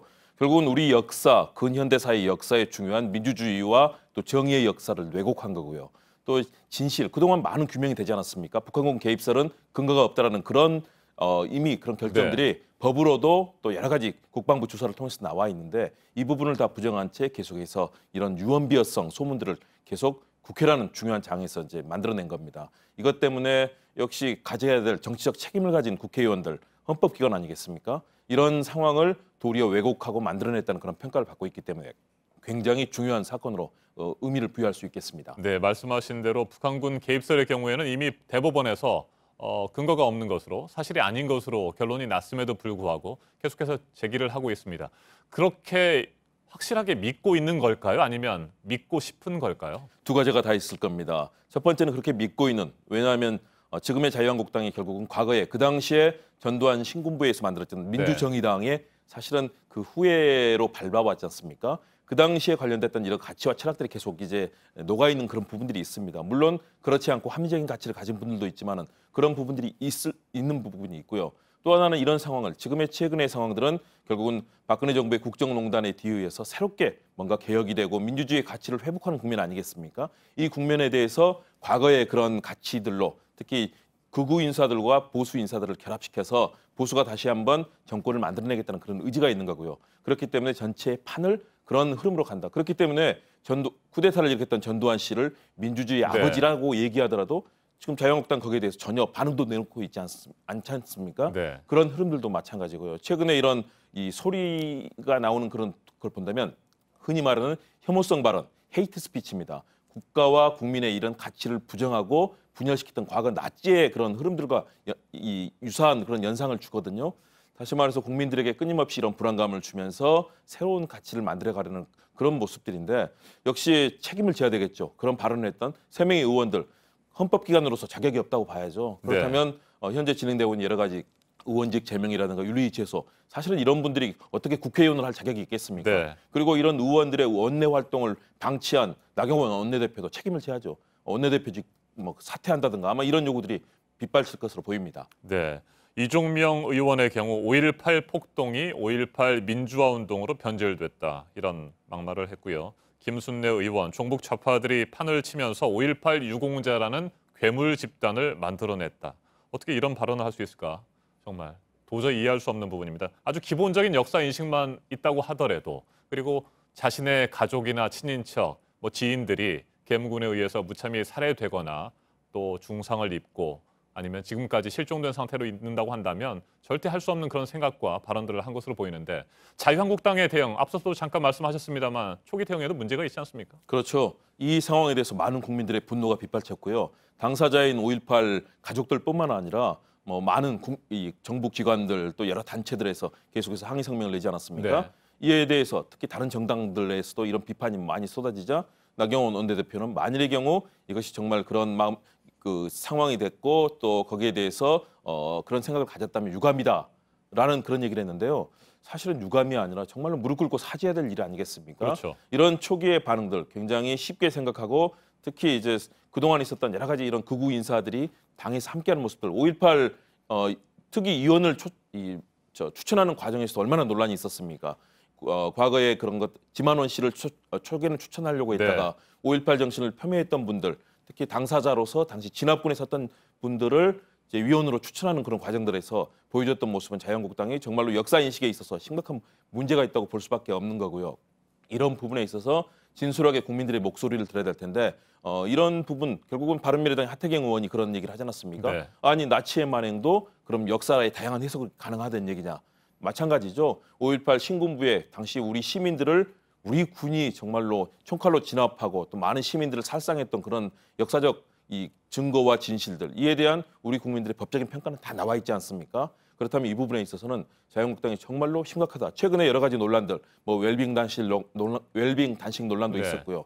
최규일 의원의 뭐 스트릿바 논란, 여러 가지 의혹들이 제기되는 가운데 이런 역사 인식, 민주주의와 정의마저 부정하는 이런 자유한국당의 역사 인식에 대해서 많은 국민들이 지금 비판의 목소리를 내는 상황입니다. 네, 그럼에도 불구하고 나경원 원내대표 일부 의원들의 발언이 희생자들에게 아픔을 주었다면 유감을 표시한다. 여전히 상황 인식을 제대로 하지 못하는 그런 인상을 줄 수밖에 없는 그런 발언인 것 같습니다. 자, 그래서 더불어민주당 이들 해당 의원에 대한 국회 제명 추진하고요. 국민적 퇴출 운동도 예고를 했는데 가능하다고 보십니까? 쉽지는 않을 겁니다. 왜냐하면 역시 의원을 제명하기 위해서는 국회의원 3분의 2의 찬성이 필요하거든요. 네. 그렇다면 현재 재직 의원이 298명입니다. 그러면 199명 이상의 의원들이 찬성을 해야 되는데 자유한국당이 이제 110석이 넘지 않습니까? 네. 그렇다면 자유한국당에서 최소한도 10서너 석 정도의 이제 이석이 있어야 되는데 물론 더불어민주당이라든가 다른 야당에서는 자유한국당 내부에도 양심적인 의원들이 있다. 아마 정의의 목소리를 들어줄 수도 있을 것이다. 라고 평가를 하고 있습니다. 물론 저도 그런 가능성이 있을 거라고 생각합니다. 왜냐하면 자유한국당 내부에도 합리적이고 상식적인 그런 가치를 존중하는 의원들도 많이 있거든요. 그렇기 때문에 이 상황에 대해서는 아마 저는 제명으로 가기는 좀 쉽지는 않다라고 보여지지만 이런 분들이 잘못된 목소리를 내지 않도록 국민들 또 국회에서도 많은 비판이 있어야 된다. 그래야만 올바른 역사와 또 우리 가치, 민주주의와 정의의 역사를 네. 이제는 정말로 제대로 새롭게 써나가야 하는 상황 아니겠습니까? 과거의 국정농단, 여러 가지 적폐들을 개혁하고 또 새로운 살기 좋은 나라를 만들기 위해서는 이런 민주주의와 정의의 가치가 바로 서야 되는 거고요. 그런 측면에서 제명 조치까지 가지 못할지라도 많은 국민들이 목소리를 내주시고 또 국회에서도 이런 비판의 목소리가 나올 때 극우 쪽으로 쏠렸던 의원들도 함부로 목소리를 내지 못할 겁니다. 오늘 같은 사태를 막기 위해서라도 그런 일은 반드시 국민적인 그런 단합된 목소리를 좀 비판해 주실 필요가 있다고 봅니다. 자, 이 같은 상황에서 자유한국당 지도부 선관위는 27일 당초 예정됐던 대로 전당대회를 진행하겠다 이런 입장이고요. 당권 도전에 나섰던 6명의 후보는 보이콧을 선언했습니다. 이건 어떻게 될 것으로 보십니까? 이제 내일이 이제 후보 등록 마감입니다. 네. 내일까지 등록을 하느냐인데요. 여러 가지 치열한 힘겨루기가 있을 거고요. 특히 아무래도 역시 일강으로 도약하면서 현재 판을 주도하고 있는 황교안 전 총리가 아무래도 친박 후보로서 앞서가는 양상 아니겠습니까? 다른 후보들 입장에서는 대세의 판이 굳어질 수 있다라는 판단을 하는 거기 때문에 마지막까지 아마 당 선관위와 당 이 비대위 지도부랑 계속해서 아마 협의를 할 거고요. 저는 뭐 최종적으로 합의는 이끌어낼 수 있을 것으로 보입니다. 왜냐하면 이렇게 중요한 전당대회라는 국면에서 판이 어그러지고 비박 친박 싸움만 벌어지고 그럴 경우에는 당에도 치명상이고 후보들도 보이콧했을 때 그 후폭풍 만만치 않을 겁니다. 그런 측면에서 저는 내일까지 아마 마감 직전까지 치열한 줄다리기 속에서 룰이라든가 이런 부분에 대해서 합의를 이루고 마지막에는 등록을 하지 않겠느냐 그런 판단을 합니다. 그래야만 자유한국당도 뭔가 공정한 틀 내에서 전당대회가 제대로 이루어진다고 볼 거고요.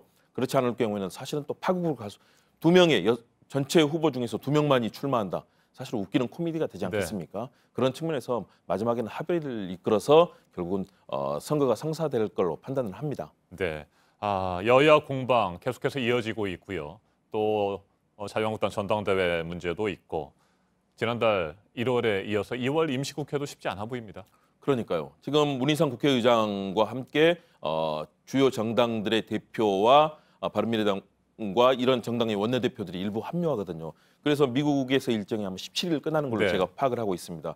그렇다면은 그때까지 국회의장과 국회 지도부가 전부 미국에 가 있는 상황이 되거든요. 아무래도 의원 외교 또 대미 외교의 중요성이 있기 때문에 그럴 텐데요.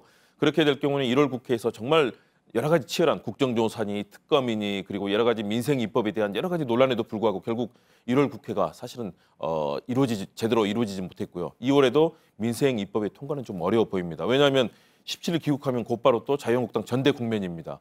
거기다가 27일, 28일 트럼프 대통령과 김정은 위원장의 또 북미 정상회담이 있지 않습니까? 그렇다면 아마 자유한국당에서는 이 국면에 대해서 굉장히 강한 목소리를 낼 거고요. 또 당에 출마한 전대 후보들도 여기에 대해서 굉장히 비판적인 목소리를 낼 것으로 보이는데, 그렇다면 여야 간의 합의를 이루기는 굉장히 어려워 보인다. 국민적인 비판의 목소리가 있을 때는 약간의 민생입법에 관해서 원포인트 본회의에 대한 합의는 이루어질지 모르지만, 그러나 사실상 국회는 제 역할을 못하고 있다. 아마 국민들이 1월, 2월 우리 2019년에 1월, 2월을 사실상 날려버리고 있는 국회에 대해서 얼마나 비판적인 목소리를 내겠습니까? 지금도 많이 비판하시거든요. 국회가 제 역할을 하는 것, 그리고 자유한국당이 그런 과거 역사에서 제대로 된 인식을 하는 것들, 많은 것들이 필요한 2월 상황이라고 보여집니다. 네, 알겠습니다. 여기까지 듣죠. 김홍국 교수님 말씀 잘 들었습니다. 네. 우리나라 응급의료계 버팀목이었던 윤한덕 중앙응급의료센터장의 연결식이 어제 엄수됐습니다. 동료들은 고인이 못다 이룬 꿈을 함께 펼쳐나가겠다고 약속했습니다. 고인과 함께 닥터 헬기 도입을 위해 애썼던 이국종 교수는 헬기에 윤 센터장의 이름을 새기고 함께 하겠다고 말했습니다. 강신우 기자가 보도합니다. 윤한덕 중앙응급의료센터장의 마지막 길에 놓인 국화꽃 송이송이마다 무거운 슬픔이 배어 있습니다. 모인 슬픔들은 참을 수 없는 눈물로 흘러내립니다. 동료들은 고인의 이름을 부르기도 버겁습니다. 윤한덕 선생,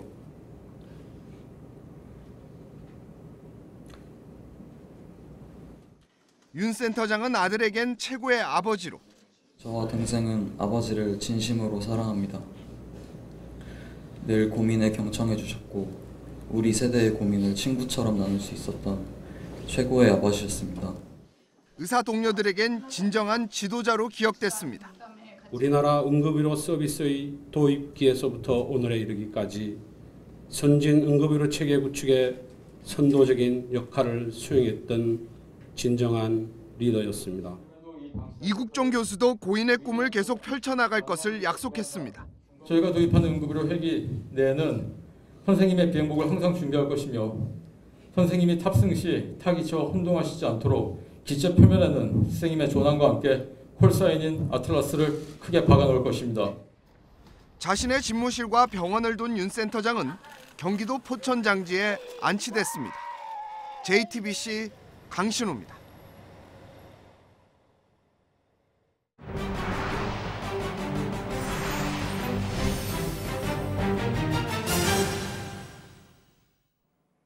국제통화기금 IMF 총재가 각국 정부의 경제적 폭풍 가능성에 대비할 것을 경고했습니다. 글로벌 경기 둔화를 지적하며 한 말인데 세계 경제를 훼손하는 이른바 4대 먹구름도 제시했습니다. 안태훈 기자입니다. 우리는 예상했던 것보다 더 느리게 성장하고 있는 경제를 직접 보고 있다. 크리스틴 라가르드 국제통화기금 IMF 총재가 현지 시간 10일 아랍에미리트 두바이에서 열린 세계 정부 정상회의에서 한 말입니다. 그러면서 글로벌 경제 성장을 가로막는 4대 먹구름을 언급했습니다. 자금 공급이 부족한 상태인 금융 긴축, 각국의 보호무역주의, 여기에 브렉시트와 관련한 불확실성과 중국 경제의 성장 둔화입니다. 라가르드 총재는 이렇게 먹구름이 많으면 단 한 번의 번개만으로도 경제적 폭풍이 시작될 수 있다고 지적했습니다. 미국과 중국 간 무역 전쟁에 대해서는 어떻게 전개될지 모르겠다면서도 무역과 경제 심리 등 이미 시장에 영향을 미치기 시작했다고 말했습니다. 라가르드 총재는 또 정부와 기업, 가계의 과도한 부채 증가에 따른 위험성도 경고했습니다. IMF는 앞서 지난달 스위스 다보스 포럼에서 발표한 글로벌 경제 전망을 통해 올해 세계 경제 성장률을 기존 3.7%에서 3.5%로 낮췄습니다. 내년도 성장 전망치도 3.7%에서 3.6%로 내렸습니다. JTBC 안태훈입니다.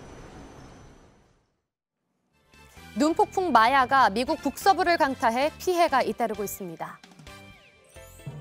갑작스럽게 불어닥친 강한 눈폭풍에 캘리포니아주 킹스캐년 국립공원에서 관광객 120여 명이 고립됐다가 가까스로 구조됐습니다. 워싱턴주 시애틀에선 5만여 가구의 전기가 끊기며 주민들이 추위에 떨었는데요. 상가와 학교, 공공기관이 휴업에 들어가고 시애틀 터코마 국제공항에선 항공기 180편이 결항되는 등 도시 기능이 마비되기도 했습니다. 피해가 잇따르자 워싱턴주는 비상사태를 선포하고 주민들에게 각별한 주의를 당부했습니다.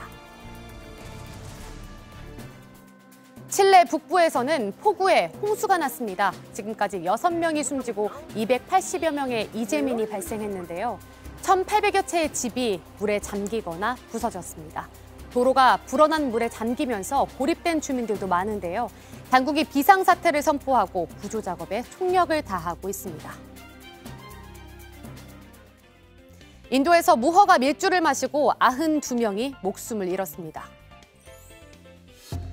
장례식장에서 나눠준 밀주를 마신 사람들이 구토와 시력 감퇴 증상을 보이다가 숨졌는데요. 지금까지 사망자가 최소 92명에 달합니다.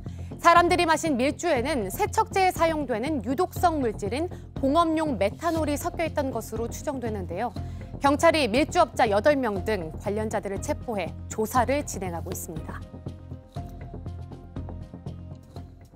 미국 캘리포니아주에선 트럭이 인도로 돌진하는 아찔한 사고가 있었습니다. 사람들을 들이받은 트럭은 나무에 부딪힌 뒤에야 멈춰섰는데요. 9명이 다쳐서 병원으로 이송됐습니다. 당시 거리엔 100여 명의 사람들이 있어서 자칫 더 큰 인명피해로 이어질 뻔했는데요. 체포된 운전자는 마약에 취한 상태였습니다. 경찰이 목격자의 진술을 토대로 정확한 사건 경위를 조사하고 있습니다. 아랍에미리트의 수도 아부다비에서 에어레이스 대회가 열렸습니다. 경비 행기가 요리조리 방향을 틀며 장애물 사이를 통과하는데요. 능수능란하게 하늘을 누비는 모습이 비행기가 아니라 커다란 잠자리 한 마리를 보는 것 같습니다. 승부는 박빙이었는데요. 일본 선수가 3000분의 1초 간발의 차이로 우승을 차지했습니다.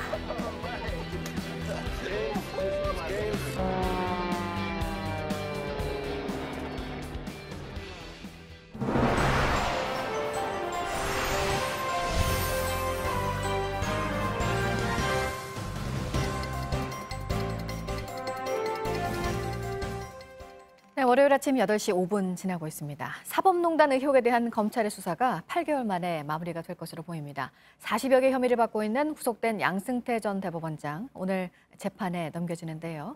사법수장 출신으로 피고인 자격으로 기소가 되고 법정에 서고 역시 헌정사상 처음입니다.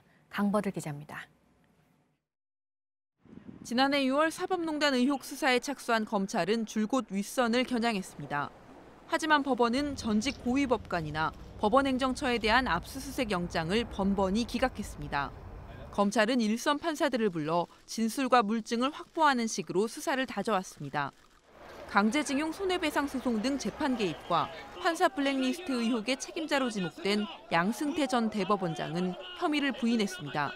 편견이나 선입견 없는 공정한 시각에서 이 사건이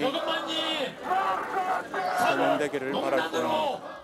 그러나 법원이 범죄 혐의가 소명되고 증거인멸의 우려가 있다며 영장을 발부해 결국 지난달 24일 구속됐습니다.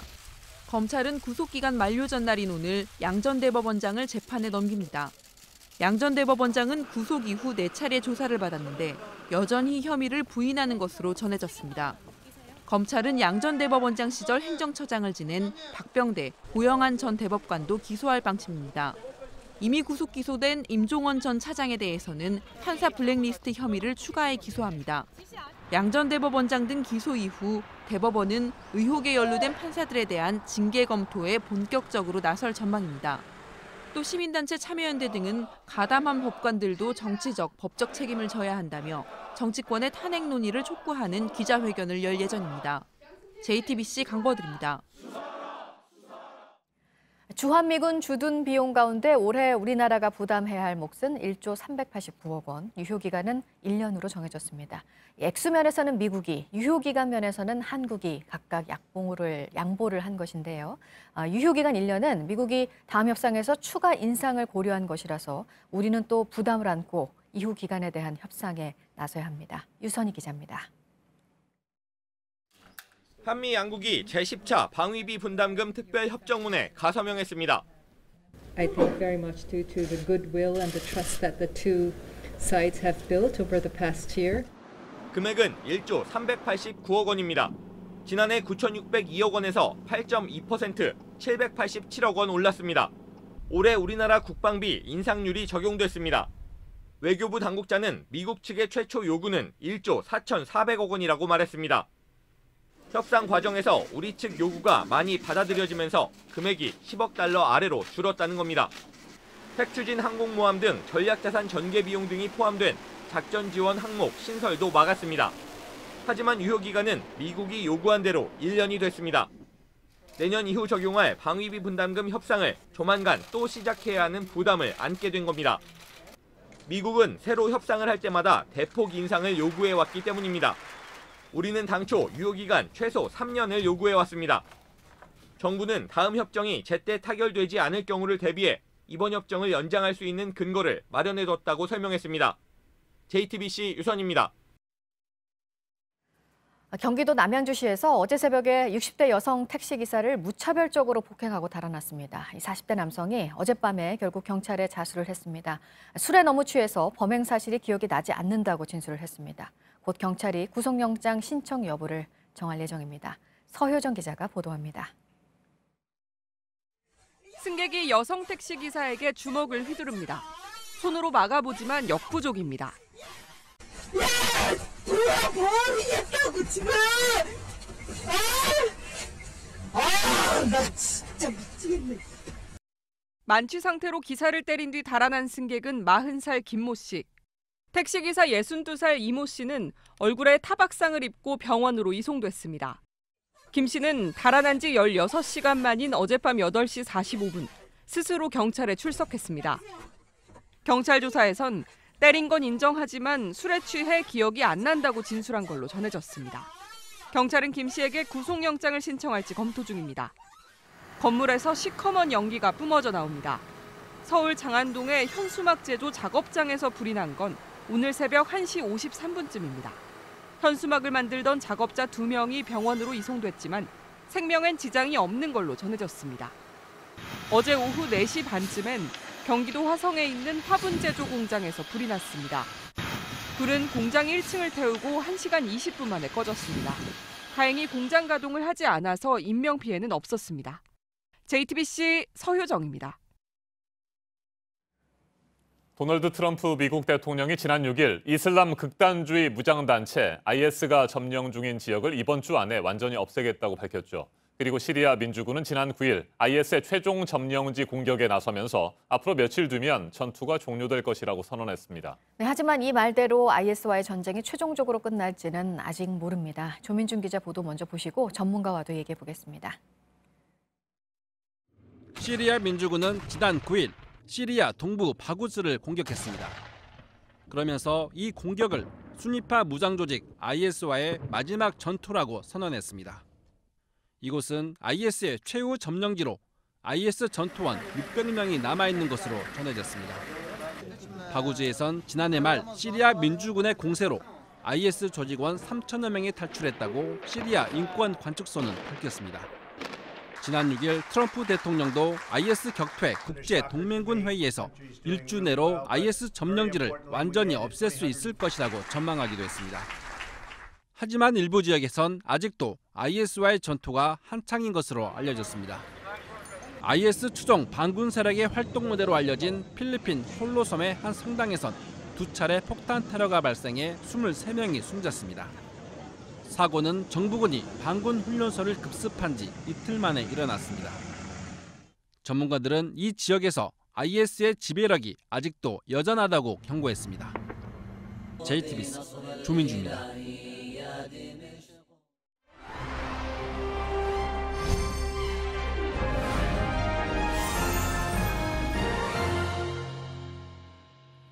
미국이 지원하는 시리아 민주군이 이슬람 극단주의 무장단체 IS 격퇴 전에 마지막 전투를 시작했습니다. 트럼프 대통령은 앞서 전해드린 대로 이번 주 안에 IS가 점령한 지역을 완전히 없애겠다고 밝힌 바 있습니다. 하지만 여전히 IS 잔존 세력의 테러가 이어지고 있고 재건될 가능성도 제기되고 있습니다. IS의 완전 괴멸은 가능한 것인지 최인택 중앙일보 국제전문기자와 좀 더 자세하게 짚어보겠습니다. 어서 오세요. 안녕하십니까. 네. 이슬람 극단주의 무장단체 IS의 역사부터 좀 짚어보죠. 2014년이었어요. 자신들이 이른바 이슬람 국가라고 주장을 하면서 건국을 선언했는데 그동안의 대형 테러 그리고 인질극으로 악명을 떨치지 않았습니까? 예, 그렇습니다. 사실 그 IS는 원래 1999년에 성전과 뭐 유일신과 성전이라는 그런 이제 단체에서 시작돼 가지고요. 미군이 이라크를 점령해서 굉장히 이게 국가적으로 공백이 있고 내전이 그 진행되는 그 이제 공백 상황에서 무장 조직이 되고 2004년 알카에다의 하부 조직이 됐습니다. 그런데 이 조직이 2014년에 그 이라크 북부 모술이라는 인구 150만의 대도시를 점령한 다음에 칼리프국, 그러니까 그 재정 일치의 정교 일치의 중세 이슬람 국가를 만들었다고 건국을 선언한 겁니다. 그러고 나서 전 세계적으로 이제 유럽이라든지 이런 데서 테러를 계속 해왔고요. 뭐 외국의 그 어떤 뭐 지하드, 그러니까 외국의 지하디스트, 그러니까 이제 이슬람 그 전사들을 모아가지고 훈련시키고 테러 혹은 이제 뭐 군사적 조직을 만들어서 계속 확대해 왔는데 이라크에서 모술에서는 지난해 그 7월에 패퇴해가지고 거기서 떠났습니다. 그러고 나서 이제 시리아의 잔존 세력이 있는데 시리아 대부분의 지역을 지금 그 정부군이 재점령을 하면서 굉장히 지금 몰려 있습니다. 지금 있는 지역이 전투가 지금 벌어지는 지역이 어딘가 하면은 유프라테스 강이 흐르고 그 강 동쪽은 지금 이제 시리아 민주군 그러니까 쿠르드족과 그 반정부군이 지금 장악하고 있고요. 그 서쪽은 그 시리아 정부군이 장악하고 있는데 일종의 중간 공백지대인데 그쪽에 지금 원거하고 있는데 병력이 작게는 한 500명 정도, 많게는 한 뭐 수만 명 되는 것까지 지금 굉장히 이제 추정치가 복잡한데요. 지금 최후의 전투를 거기서 벌이려고 하는 지금 그 단계까지 와 있는 상황입니다. 네, 그래서 그런 IS에 대해서 이제 미국을 주도로 해서도 그렇고 이제 전 세계적으로 격퇴 작전을 벌여 왔습니다. 조금 전에 리포트로도 보셨지만 지금 마지막 전투 얘기도 나오고 있지만 여전히 좀 IS의 지배력이 대단한 곳들이 있다고 하고 전 세계적으로 어느 정도 IS 세력들이 남아 있다고 보십니까? IS는 일종의 이제 영토를 그 크게 뭐 지배해 가지고 거기를 뭐 국가로 하고 이제 이런 형태는 잠시 그랬을 뿐이고요. 뭐 한때는 이제 거의 그 대한민국 정도 크기 되는 그 영토를 지배하고 뭐 세금도 받고 했는데 이 조직 자체가 무서운 게 점조직이라는 겁니다. 그리고 프랜차이즈 조직이라는 거죠. 점조직이라는 거는 한 지역을 장악한다기보다도 여기에 몇 명, 저기에 몇 명이 있고 거기에서 서로 이제 그 연결을 해가지고 네트워크 테러리즘을 지금 전개하고 있다는 거죠. 또 하나 문제가 이제 프랜차이즈라는 건데요. IS에 동조하는 세력은 전 세계 어디서든 자기네들이 테러를 벌이고 나서 우리가 IS라고 얘기하면은 IS 본부에서 인정해 준다는 겁니다. 그러니까 일종의 이제 프랜차이즈와 점조직 이것 때문에 이렇게 한 근거지가 사라져도 전 세계에서 어떤 일을 벌일지 모른다는 거죠. 오히려 더욱 격렬하게 테러를 벌임으로 해서 자신들의 존재를 과시할 가능성도 있기 때문에 굉장히 우려되는 상황입니다. 네, 점조직이라고 말씀을 하셨는데 한때 우리나라에서도 그렇고 일본에서도 젊은이들이 이 무장단체에 지원하기 위해서 점령 지역에 들어가기도 하고 그래서 뭐 큰 사회 문제가 되기도 하지 않았습니까? 자, 이 같은 상황에서 시리아 민주군이 뭐 최종 전투를 벌인다고 하는데 미군의 적극적인 지원은 받고 있는 상태입니까? 시리아 민주군 자체가 미군이 계속 지원해가지고 세력을 키워왔던 쿠르드족 그 시리아 내 쿠르드족 민병대에다가 그 시리아 반정부군 아랍인들로 이루어진 그 시리아 반정부군까지 합쳐가지고 서로 이제 연합해서 IS에 대항하자고 미군이 사실상 조직해준 조직이나 다름없습니다. 그렇기 때문에 이제 미군이 지금 계속적으로 서로 이제 지원해 왔는데 지난해 12월에 트럼프가 시리아에서 미군을 완전 철군한다고 그랬기 때문에 굉장히 배신감을 느끼고 놀란 상황이죠. 이런 상황에서 IS가 더 클 수도 있고 또 하나는 이런 상황에서 시리아 정부군이 완전히 자신들을 소탕할 수도 있기 때문에 굉장히 조심스러운 상황이었는데요. 미군은 이제 그러한 그 우려를 불식하기 위해서 우선 지금 그 IS 조직부터 완전히 근거지를 없애고 평화를 주겠다고 지금 주장을 하면서 마지막 전투를 지금 밀고 나가는 그런 상황으로 볼 수 있겠습니다. 네, 그래서 말씀하신 대로 지금 미국 지원을 받는 시리아 민주군의 말대로 마지막 전투가 끝나면 정말 트럼프 미국 대통령이 이제 IS 점령지는 없다 이렇게 공식적으로 발표를 하게 될까요? 점령하고 있는 육상의 영토는 없는 거죠. 그렇지만 지하 조직이 전 세계의 점조직으로 남아있기 때문에 IS의 테러 우려는 여전히 상존한다고 보겠습니다. 네. 앞에서도 저희가 전해드렸습니다만 필리핀도 그렇고요. 또 그 이외 동남아 지역에도 이 IS의 무장 조직들이 점조직 형태로 계속해서 활동을 하고 있는 것으로 보입니다. 이 부분도 쉽게 해결될 상황이 아닌 것 같아요. 점조직도 있지만 또 문제는 아까 말씀드린 프랜차이즈인데요. 어떤 그 현지에서 오래전부터 조직을 해왔던 사람들이 다 지금 제일 속된 말로 잘 나가고 제일 센 조직이 IS니까 자기네들이 테러를 벌이고 나서 우리가 IS의 한 조직이라고 계속 주장을 해온 거죠. 네. 그랬는데 IS가 세력을 잃고 나면은 그 주장 대신에 이제 다른 조직의 이름을 대겠죠.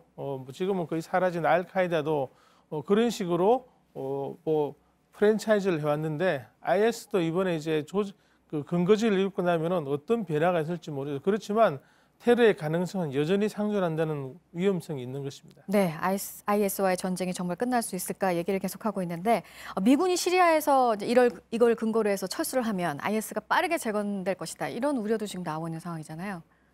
그렇죠. 어떤 힘의 공백 상황이 되는 것이고요.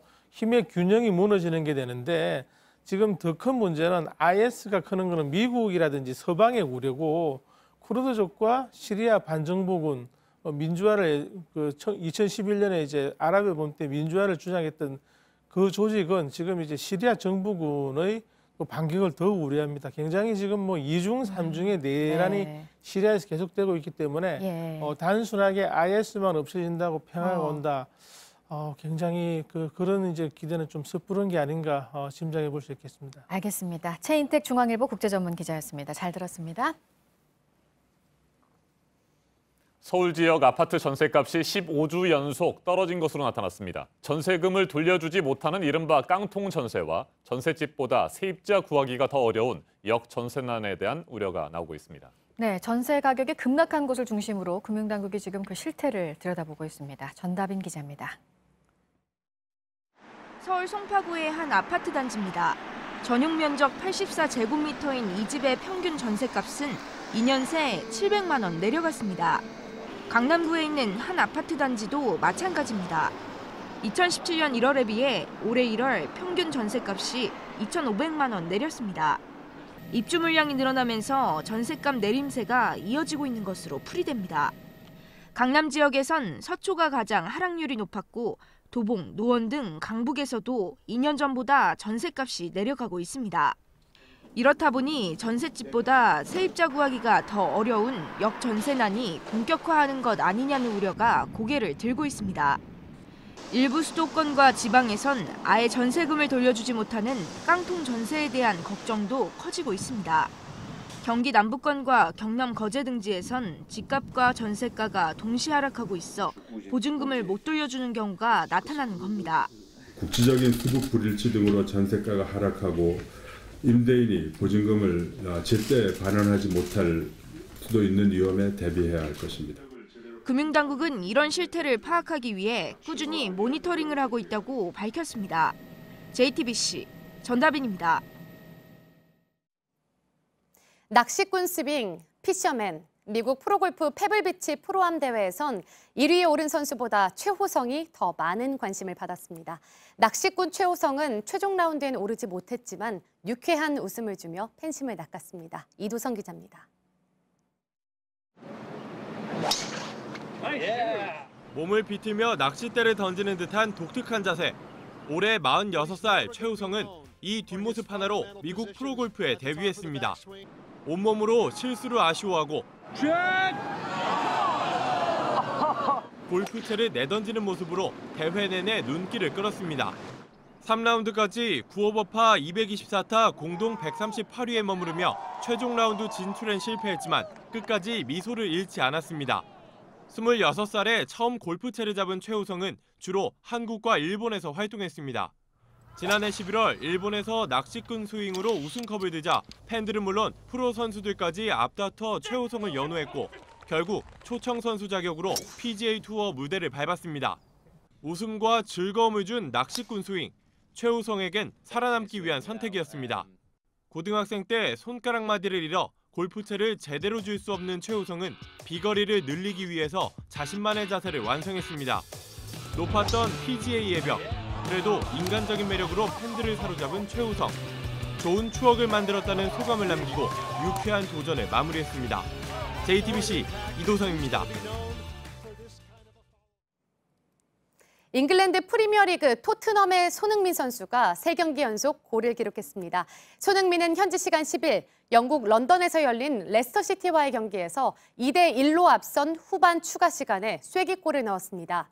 이로써 토트넘은 레스터시티를 3대1로 제압했고 리그 4연승을 이어가며 승점 60점을 채우고 리그 3위를 지켰습니다. 1위 리버풀과는 5점, 2위 맨체스터시티와는 승점 2점 차입니다. 한국 남자 쇼트트랙 대표팀 간판 임효준 선수와 황대현 선수가 쇼트트랙 월드컵에서 나란히 금메달을 목에 걸었습니다. 이들은 이탈리아 토리노에서 열린 국제빙상경기연맹 월드컵 6차 대회에서 각각 500m 2차 레이스와 1000m에 출전해 가장 먼저 결승선을 통과했습니다. 남자 대표팀은 이번 대회 개인전에서 금메달 4개를 획득했습니다.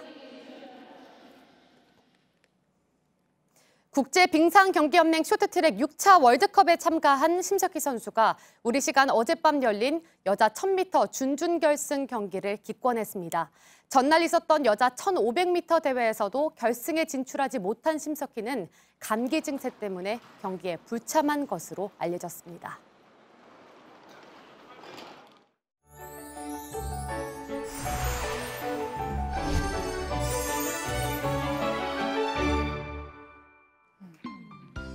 아침 추위가 상당히 강합니다. 중부 내륙 곳곳에서 영하 5도 이하의 기온 보이고 한파주의보가 발효 중인 강원 영서 북부는 영하 10도 안팎까지 떨어진 곳도 많습니다.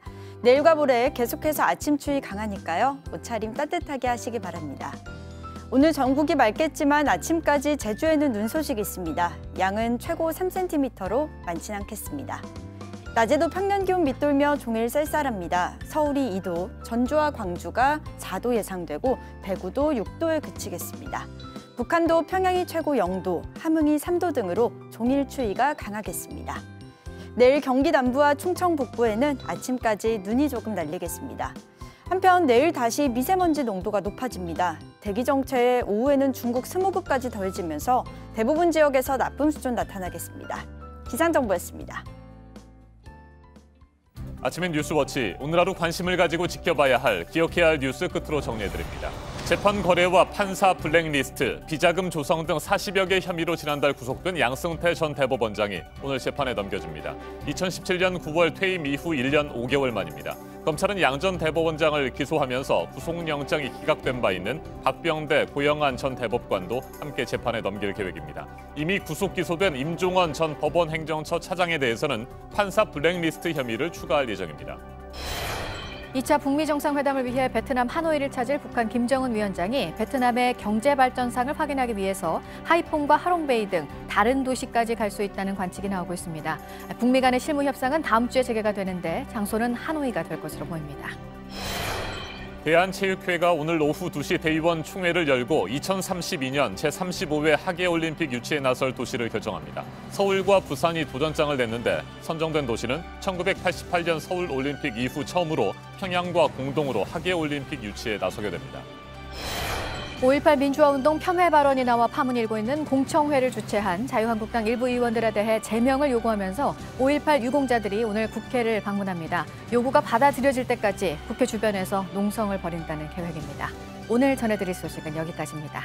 이상으로 JTBC 뉴스 아침엔 월요일 순서 모두 마치겠습니다. 건강한 하루 보내시기 바랍니다. 고맙습니다.